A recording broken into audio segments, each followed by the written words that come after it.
انسان میں اچھائی انسان کی آزمائش ہے، لہذا وہ آزمائش پہ پورا اترتا ہے تو اچھا بن جاتا ہے، آزمائش میں فیل ہو جاتا ہے تو برا۔ جانور اچھے برے نہیں ہوتے، بس جیسے اللہ نے بنا دیا ویسے ہی ہے۔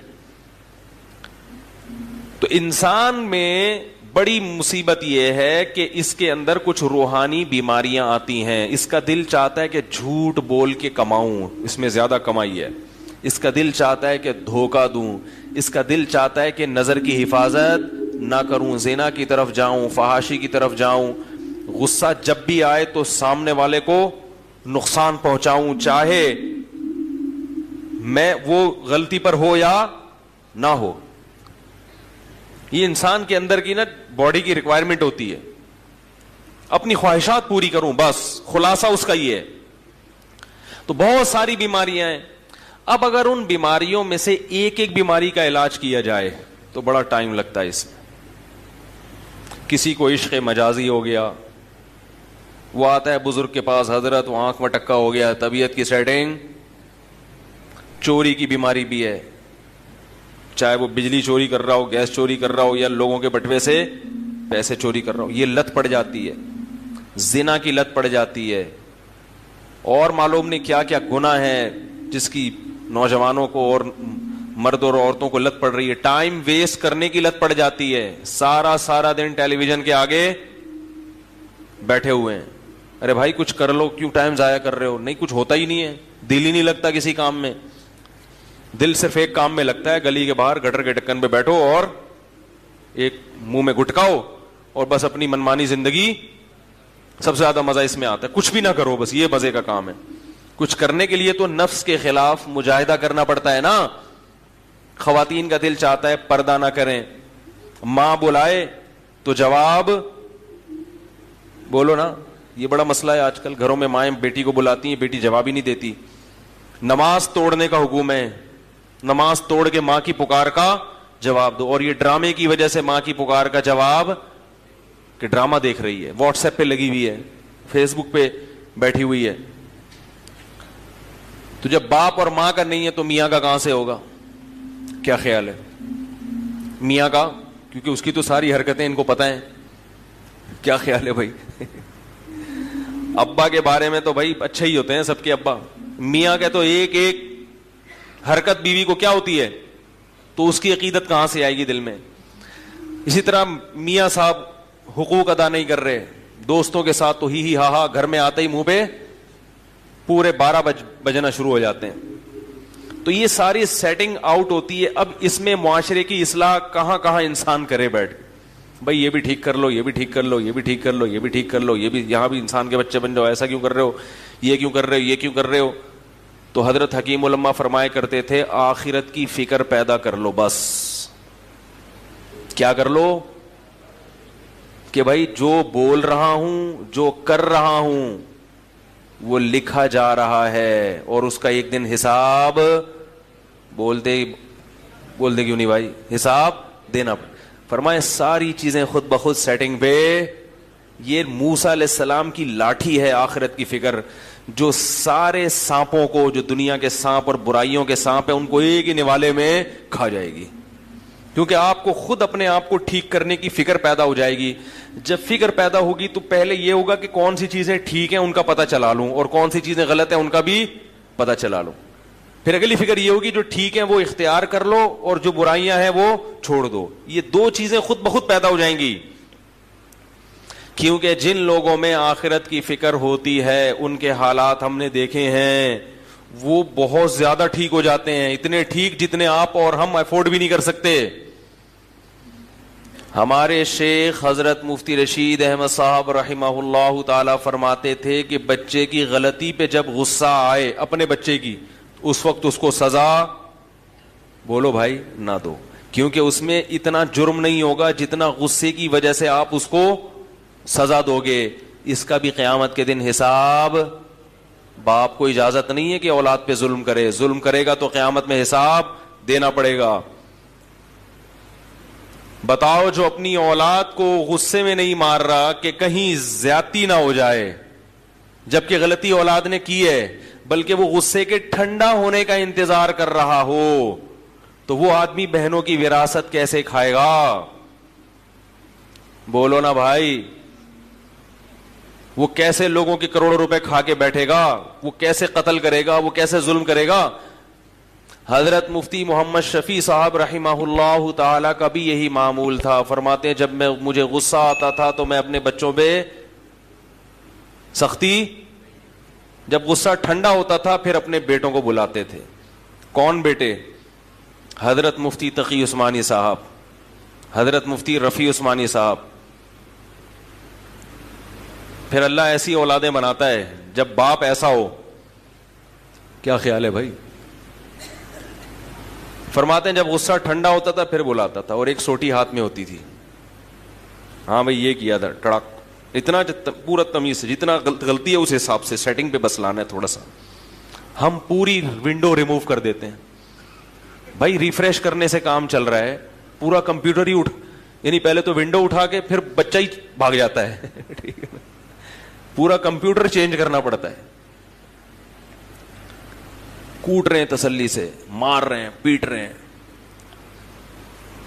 تو یہ ان لوگوں کے حالات ہیں جن کو یہ فکر تھی کہ ہر بات کا لکھی جا رہی ہے اور ہر عمل بولو نا یار نوٹ کیا جائے.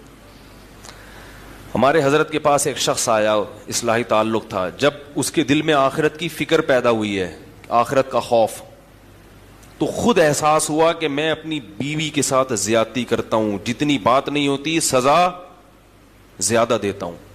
خود سے آج کل کسی انسان کو یہ احساس ہو جائے، اس کو عجائب گھر میں رکھ دو، اتنا نیک. مذاق نہیں، کیونکہ آج کل تو الزامات لگتے ہیں، گواہوں سے ثابت ہوتا ہے کہ ظالم ہے، پھر بھی شوہر ماننے کے لیے تیار. وہ اپنی انسلٹ محسوس کرتا ہے، وہ یہ محسوس کرتا ہے کہ مجھے اگر غلط کہہ دیا تو یہ میری بے عزتی ہے، یہ مردانگی کے خلاف ہے، یہ میری مردانگی کو چیلنج کیا جا رہا ہے. وہ یہ ایسا تکبر میں آ جاتا ہے.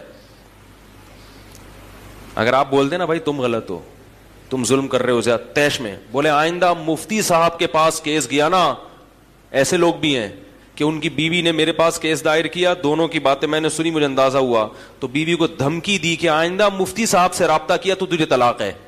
یہ ہو رہا ہے. نہیں آ رہی بات؟ کیا کیا ہو رہا ہے معاشرے میں دیکھ لو. آئندہ مفتی صاحب سے رابطہ کیا تو، کیونکہ مفتی صاحب تجھے خراب کر رہے ہیں.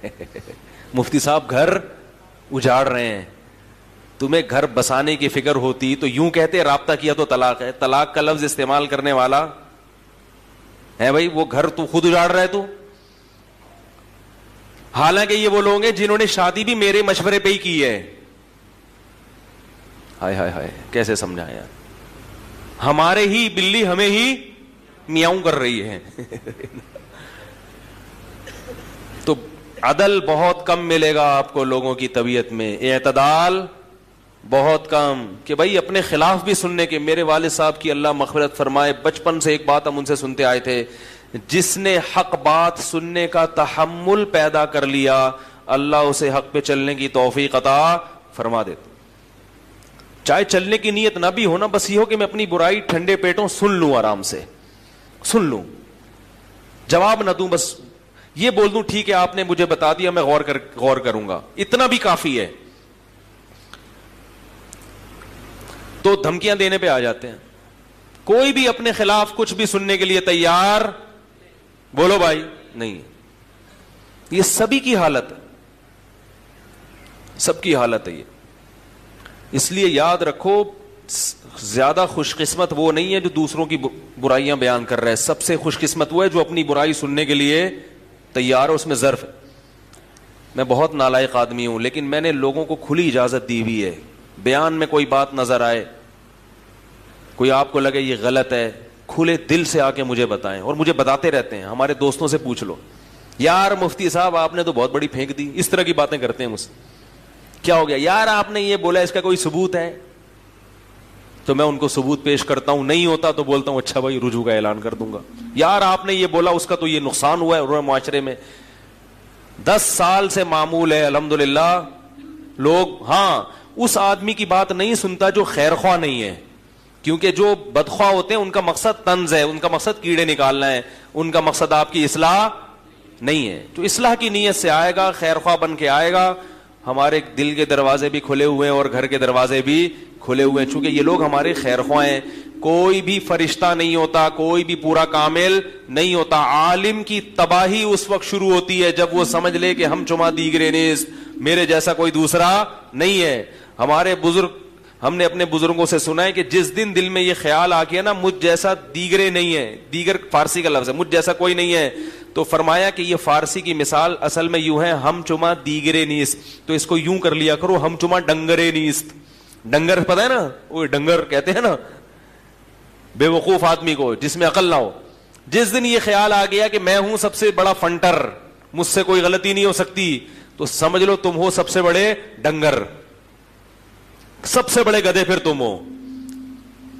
تو اپنی برائی سننے کا تحمل, بولو بھائی, پیدا کریں. اور ایک اور بات, جب کوئی بڑا تنبیہ کرے, بڑا جو آپ سے عمر میں, تقوی میں, علم میں بڑا ہو, آپ کو بتائے کہ یہ غلطی ہے, یہ اس کو ٹھیک کر لو, تو وہ غلطی آپ میں نہ بھی ہو تو فوراً اس کی کریکشن کی کوشش, بولو نا یار, نہیں کرو.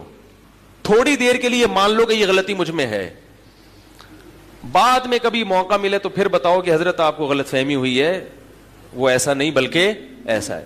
وہ غلط فہمی کو اگر قبول کر لیں آپ کی صحیح فہمی کو تو ٹھیک ہے, نہیں قبول کریں تو بحث, بولو نا یار, نہیں کرو, بحث نہیں کرو. پھر ابا نے آپ کو, ابا بڑے ہیں نا بھائی, اولاد کے لیے ابا کیا ہوتے ہیں بھائی. دیکھو مجھے ایک بات بتاؤ, جو اولادیں یہاں بیٹھی ہوئی ہیں, اولاد باپ ہوتی ہے یا باپ باپ ہوتا ہے؟ آج کل بہت بڑا مسئلہ اولادوں کے ساتھ یہ, ان کو یہی نہیں پتا کہ ہم میں سے ابا ہے کون. وہ کہتے ہیں ابا نے میرے کو ڈانٹا, ابا نے میرے کو مارا, ابا نے یہ, ابا نے, تو میں کہتا ہوں جب باپ ہے تو ٹھیک ہے, باپ کو تو شریعت یہی کہتی ہے کہ بلا وجہ ہاتھ نہ اٹھاؤ, بلا وجہ ڈانٹنے کی کوشش نہ کرو, حساب دینا پڑے گا, لیکن وہ حساب اللہ لے گا. اولاد, بولو نا یار, اولاد کو حکم یہ ہے کہ وَلَا تَقُلْ لَهُمَا اُفٍّ, تم نے اف بھی نہیں کرنا. اب بیٹا آ کے بتا رہے میرے ابا نے میرے کو یوں کیا, میرے ابا نے میرے یوں دیکھا, تو میں اس سے کہتا ہوں بھائی تمہارے گھر میں کوئی ابا ہے یا نہیں ہے؟ ابا کی ڈیفینیشن کیا ہے؟ جو کبھی یوں دیکھے اور کبھی, لوگ سمجھتے ہیں ابا کی ڈیفینیشن یہ کہ جو کھلا کھلا کے آدھا ہو جائے, پلاٹ بھی خریدے, جائیدادیں بھی خریدے ہمارے لیے, کھلائے بھی, اسکولوں کی فیسیں بھی دے, وین کی فیسیں بھی دے, لنچ کے پیسے بھی دے, لنچ کا ڈبہ بھی لے کر آئے, اسکول کی کتابیں بھی لے کر آئے, اسکول کا بکسا بھی لے کر آئے, پھر جو اسکولوں میں مختلف قسم کے ایونٹ ہو رہے ہیں ان کے پیسے بھی جمع کرائے, اور بس کھلاتا رہے, پلاتا رہے, اپنی ذمہ داریاں پوری کرتا رہے. اس کو کیا کہتے ہیں ڈکشنری میں؟ اس قسم کی صفات جس میں پائی جائیں گی. بھائی ڈی این اے ٹیسٹ تو کوئی بھی نہیں کراتا نا, انہی حرکتوں سے بچوں کو پتا چلتا ہے کہ یہ ہمارے ابا ابا سے فیل ہو رہے ہیں ہم کو. یہ بھائی جو بھی گھر میں اس قسم کی ایکٹیویٹیز کرے گا اس کو, دیکھو بچے ڈکشنری کو نہیں مانتے نا بھائی, سائنسی زبان میں تو باپ کی ڈیفینیشن کچھ اور ہے, وہ تو ڈی این اے سے پتا چلتا ہے نا, لیکن جو حقیقت میں ابا کی صفات ہیں وہ کیا ہے؟ بچے کو ابا کی کیسے پہچان ہوتی ہے؟ اب دیکھو میرا اتنا چھوٹا سا بچہ ہے 2 سال کا, جیسے ہی گھر میں داخل ہوتا ہوں ابو ابو کہتا ہے, اس کو کیا پتا کہ ابو کیا ہوتے ہیں؟ لیکن بچے کے دماغ میں کچھ چیزیں ہوتی ہیں, ان سے وہ اندازہ لگاتا ہے کہ جس میں اس قسم کی چیزیں پائی جائیں گی وہ کیا ہوں گے, بولو بھائی, اس کو عرف میں ابو کہتے ہیں. بچے اس سے اندازہ لگاتے ہیں. بھائی جو ہر وقت گود میں اٹھا کے رکھتی ہے, بچہ سمجھ جاتا ہے یہ میری ماں ہے, حالانکہ اس نے نادرا کا کوئی سرٹیفکیٹ نہ دیکھا نہ پڑھا کہ بھائی والدہ کا نام کیا ہے. جو ماں اس کو, جو عورت اس کو فیڈ کرا رہی ہے, جو اس کو ہر وقت چھاتی سے لگا کے رکھتی ہے, جو ہر وقت اپنے پاس سلاتی ہے, اس کی پوٹیاں صاف کرتی ہے, پیمپر چینج کرتی ہے اور دن رات اس کی خدمت کرتی ہے, بچہ اس قسم کی صفات جس عورت میں ہوں گی بچہ اندازہ لگا لیتا ہے یہ کیا ہے, ماں ہے. لہذا بچہ جب کسی دوسرے بچے کو دیکھتا ہے, دوسرے بچے کو دیکھتا ہے کہ یہ عورت اس کے بچے کے ساتھ ایسا کر رہی ہے, تو وہ فوراً حکم لگا دیتا ہے کہ یہ تمہاری کیا ہے, امی ہے. اس کو بتانے کی ضرورت نہیں ہوتی. غلط تو نہیں کہہ رہا بھائی, اسی سے بچہ اندازہ لگاتا ہے نا کہ یہ ہماری امی اور وہ والی لڈو کی امی, گڈو کی امی, تو سب کی امیوں کا بچے کے ذہن میں ایک ہوتا ہے جس میں یہ صفات ہوں وہ امی ہوا کرتی ہیں. تو ایسے ہی بچے کے ذہن میں ایک چیز بیٹھ جاتی ہے, قدرت بٹھا دیتی ہے, جو اس قسم کی چیزیں کرتے ہوں وہ کیا کہلاتے ہیں؟ ابا. جو گھر میں آتے ہی ہے بھائی چنگیز خان کی طرح داخل ہوں, کیا پکایا ہے کیا, اور ایک دم آ کے پوچھ گچھ شروع کر دیں, ہاں بھائی نماز پڑھی ہے, ہاں بھائی ہوم ورک کیا ہے, ہاں بھائی یہ کیا ہے, ہاں بھائی وہ کیا ہے, بیگم تمہیں تو تمہاری تو اماں آ کے بیٹھی رہتی ہیں ہر وقت پڑھے. تو یہ جو ڈیزائننگ یعنی جس میں اس قسم کی چیزیں پائی جائیں, پھر چیز جس سے مانگی جائے, پیسے جس سے مانگے جائیں, اسکول کی فیسیں جو ادا کرتے ہیں, گیس بجلی کا بل جو پے کرتے ہیں, کرایہ جو دیتے ہیں یا گھر جن کا ہے, تو بچے سمجھتے ہیں کہ وہ کیا کہلاتے ہیں؟ بولو نا یار, ابا. تو میرے بھائی ابا کی صرف اتنی ڈیفینیشن اگر ہوتی تو وہ ابا کم ملازم, بولو نا یار, زیادہ ہے. وہ ابا کیا ہوا, وہ ساری خدمتیں کر رہا ہے آپ کی وہ. تو ابا کو آنکھیں دکھانے کی اتھارٹی بھی. دیکھو میں آپ کو پنجاب کی حکومت کا ایک واقعہ سناتا ہوں. میں کو ایجوکیشن کے خلاف چیخ چیخ کے تھک گیا کہ یار کو ایجوکیشن کو ختم کرو. ابھی کچھ دن پہلے میں بہت بڑے عالم کے پاس بیٹھا ہوا تھا, میں ان سے سامنے رونا رو رہا تھا, حضرت یہ کو ایجوکیشن سسٹم تو ہمارے معاشرے کو کیا کر رہا ہے؟ تباہ کر رہا ہے. اب پی ٹی آئی سے کی حکومت آئی ہے تو کچھ عمران خان سے رابطہ کریں علماء, ان کو بولیں بھائی یہ اللہ کا واسطہ یہ سیٹ اپ کیا کرو, ختم کرو. تو انہوں نے پھر واقعہ سنایا پرانی کسی حکومت کا, پنجاب کی, میں نام نہیں لوں گا, کہ حکومت نے پنجاب میں جتنے بھی اسکول ایسے تھے جو کو نہیں تھے ان کو بھی کو کرنے کا فیصلہ کیا. تو علماء گورنمنٹ کے پاس گئے. اچھا حکومت نے کہا ہمارے پاس فنڈ نہیں ہے کہ ہم لڑکوں کے الگ اسکول چلائیں اور لڑکیوں کے الگ, فنڈ نہیں ہے تو یہ مجبوری ہے. تو کچھ علماء گئے حکومت کے پاس اور کہا کہ بھئی آپ کیا کر رہے ہیں کہ یہ غلط ہے, دیکھیں یہ تو نہیں ہے. تو اس نے کہا بھئی فنڈ ونڈ کا مسئلہ نہیں ہے, تو ہم نے قوم کو الو بنانے کے لیے فنڈنگ کی بات کی ہے. بات یہ ہے کہ جو ہمیں فنڈ دیتے ہیں باہر والے ویسٹرن, ان کی پالیسی ہے کہ یہ فنڈ جب ملے گا جب لڑکے لڑکیاں, حالانکہ دیکھو اس کا تعلیم سے کیا تعلق, قرضے کہاں سے ملتے ہیں؟ آئی ایم ایف سے ملتے ہیں نا. تو یہ شرط لگائی ہوئی ہے کہ پیسہ اسکول کے لیے تعلیم کے لیے اس صورت میں دیا جائے گا جب لڑکے لڑکیوں کو اکٹھا بٹھاؤ گے.